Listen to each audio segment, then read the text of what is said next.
We are catching up on Quake here at PAX East 2017. Lots of news coming up on Quake Champions. Just recently, you've sort of let us in on some of your plans. So let's start there. What's the most immediate plans with Quake Champions that you've just announced?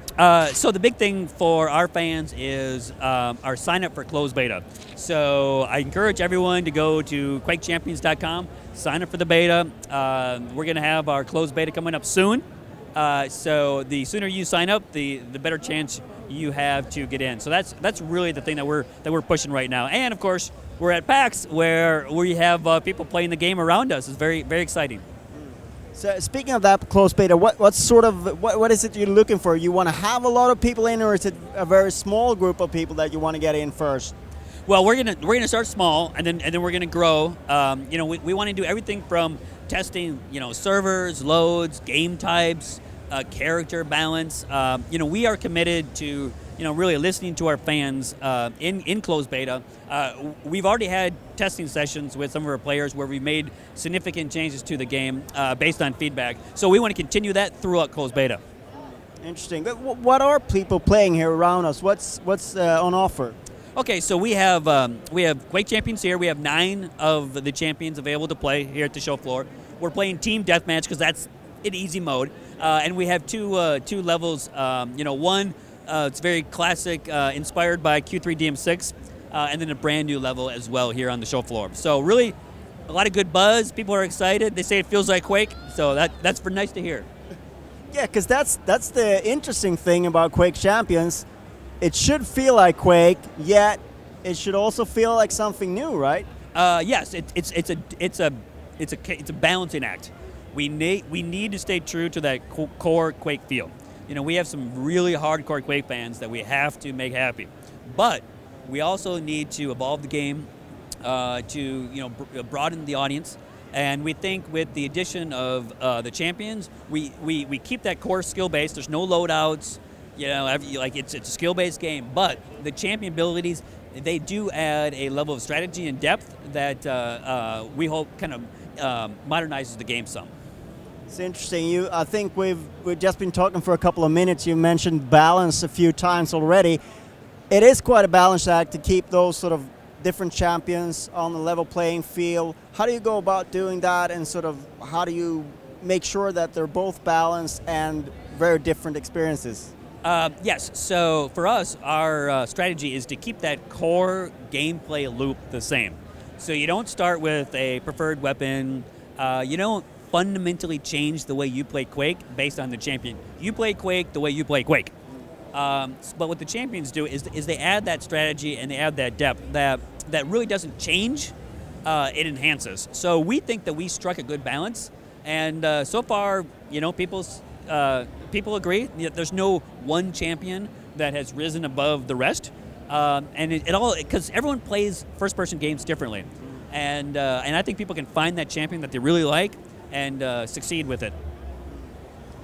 What's the sort of scope? What are you aiming for in terms of champions? How many do you want to have out there? Because of course, you want to have a lot of champions, but at the same time, you want the game to be readable. Yes.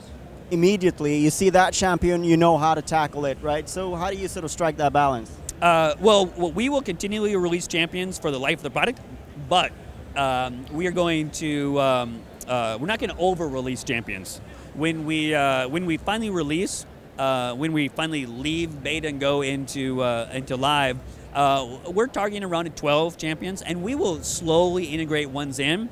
But we are going to be very careful that these champions don't break the game. We don't introduce a champion in the middle of like an esports season and then everything falls apart. So we will be very smart, and we will release them when they're ready. That also makes it sound like, in terms of champions, the closed beta is going to be pretty close to what's going to be there at the launch as well. Yeah. I mean, we'll continually add stuff to the game even in beta and after the game goes live, because it's a game as a service. It's a living game, so we want to continually add champions, levels, game modes, spectator features. The game will continue to evolve even after it launches. Because we want people to grow with us and grow with the game. You mentioned the two maps that are playable here. One of them, Classic Quake. The other one, is it also Classic Quake, or are you mixing that up as well? Yeah, I mean, Runes of Sarnath has some elements that people may be familiar with, but it's more or less a new map. And the people that like Q3DM6 from Quake 3, the hardcore fans, they love the new map, and new players are like, this is a nice new map. So I think it's a good balance, and it helps people remember at its core that it's still a Quake game, and which is important. So obviously this is kind of it's both old and new, this sort of model for you guys to bring out a game like this. What brought upon this change, and sort of have you learned from your lessons from Doom, multiplayer, etc.? What's come into this?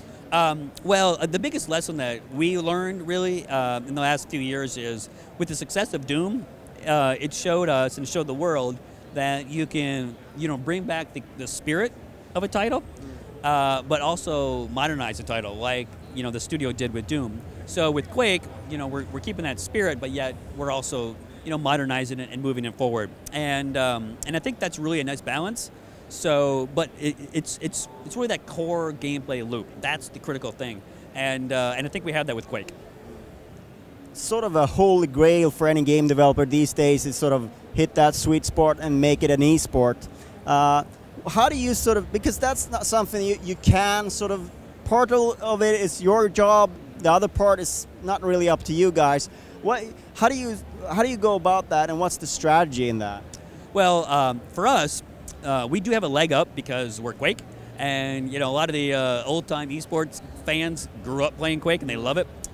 So we can come to the esports table with that legitimacy, and for us, creating the game types that people like, talking to our pro players. We've already had 2 closed door sessions where pro players have come and gave us feedback. We've actually made significant changes to one game mode based on their feedback.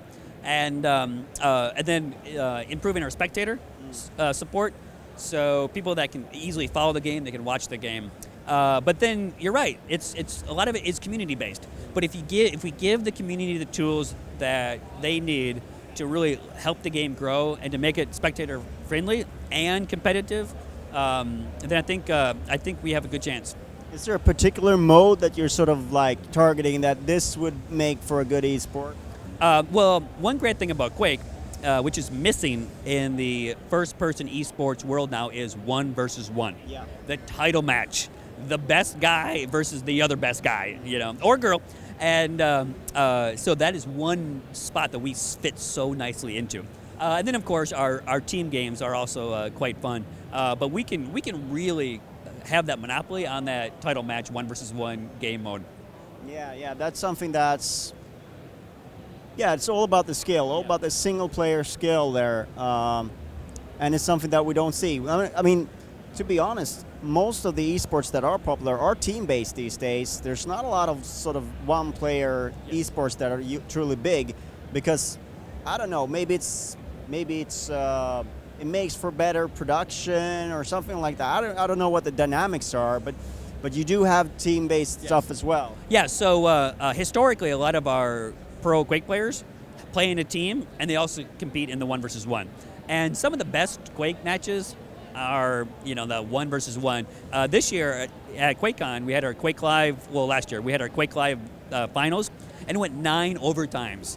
Between the best U.S. player versus the best Russian player, it was awesome. It was like Rocky IV. It was ridiculous. So so that's one niche that we can really grab a hold of. But we also, we have the team games. But you do find 1v1 guys playing on teams. So, yeah, because ultimately it's a very sort of individualistic game anyway. In terms of you're obviously PC first, and that's all you're talking about now. Is this a game that you think would fit on console as well? Is that something that's entered your mind?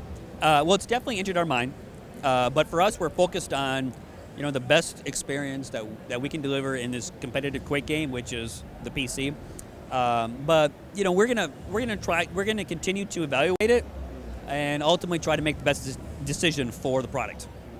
Would you think that it's possible to translate straight over, or would you have to sort of adapt it to play a little bit differently with controllers. Yeah, we may have to do some changes, which is why we haven't thought much about it. We realize that you cannot do exactly the same thing, especially in Quake. Like rocket jumping with the controller is nearly impossible.